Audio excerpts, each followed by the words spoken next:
Homo floresiensis, also called the Flores man, is one of the most recently discovered early human species. Nicknamed hobbits because of their large feet and small body, this species lived on the island of Flores in Indonesia 100,000 to 50,000 years ago.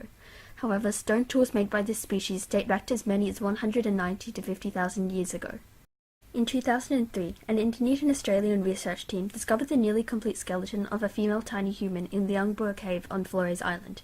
This specimen was named LB1 and became the holotype of Homo floresiensis.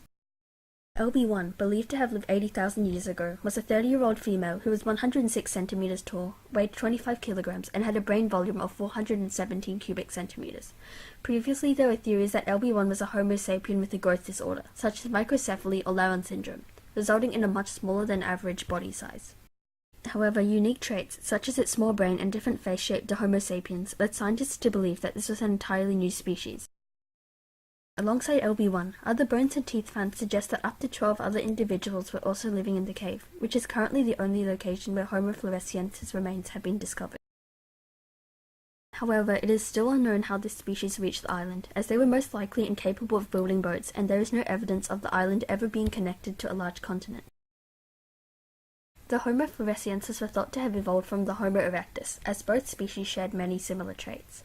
However, no Homo erectus bones have been found on the island of Flores, meaning that their ancestor is still unknown. Homo floresiensis have many distinct features similar to the Homo erectus, including a flat face, separate brow ridges over each eye, no chin, a receding forehead, and a large jaw. However, the most notable features of the Homo floresiensis were their extremely small bodies and brains in comparison to other early human species. When comparing the skull of the Homo floresiensis to the skull of the Homo erectus, an earlier hominid species, it can be seen that the Homo floresiensis had a smaller skull, brain volume, and teeth, although the same low, thick skull was retained. However, the Homo naledi, a later hominid species, had very different skulls, being high and thin.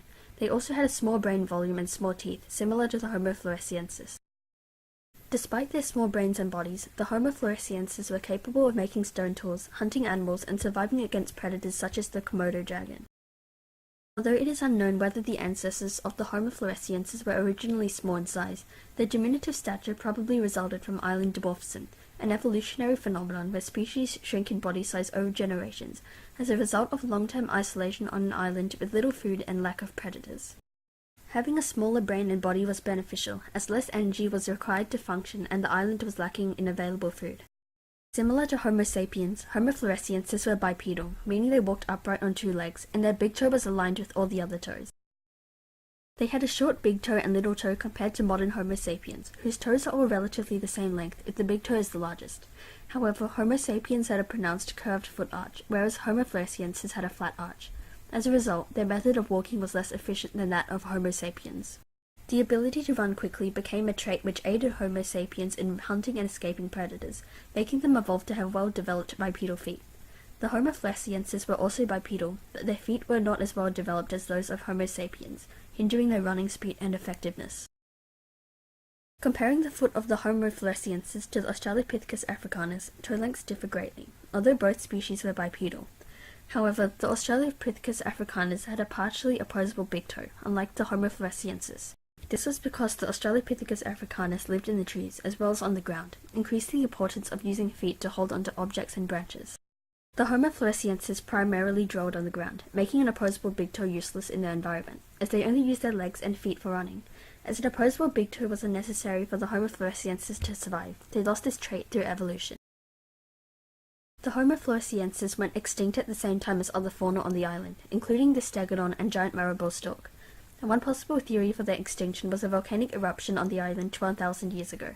However, the Homo floresiensis had gone extinct 50,000 years ago, making this theory less plausible. It is also possible that the arrival of Homo sapiens in Southeast Asia 50,000 years ago caused their extinction, as the Homo floresiensis were outcompeted for food and resources. The reason for their extinction is unknown, although these two theories are the most probable.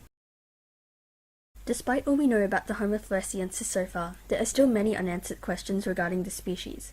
Once more fossils have been discovered, more information about this species will be revealed. Created using Powtoon.